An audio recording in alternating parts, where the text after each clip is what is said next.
প্রকাশে আপোষহীন স্বাধীন ৭১। ইলিশের সরবরাহ বাড়লেও কমছে না চাঁদপুরের ইলিশের দাম। আমাদের চাঁদপুর জেলা প্রতিনিধি মোহাম্মদ কামরুল ইসলামের পাঠানো ভিডিও চিত্রে দেখুন বিস্তারিত।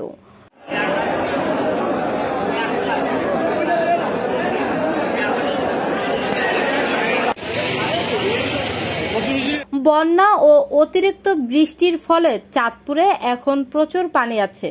পদ্মা, মেঘনায় এবং প্রচুর সংখ্যক মাছও পাওয়া যাচ্ছে, তাই আড়তগুলোতে মাছের সরবরাহ বেশি।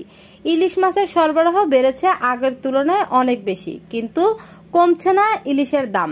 আজকে চাঁদপুর বড় স্টেশন মাছের আড়ত ঘুরে দেখা যায় ১ কেজি ওজনের ইলিশের দাম এখনো ১৮০০ থেকে ১৯০০ টাকা করে রাখা হচ্ছে। ইলিশ মাছের সাথে অন্যান্য মাছেরও সরবরাহ বৃদ্ধি পেয়েছে। লিবা আক্তার, স্বাধীন ৭১।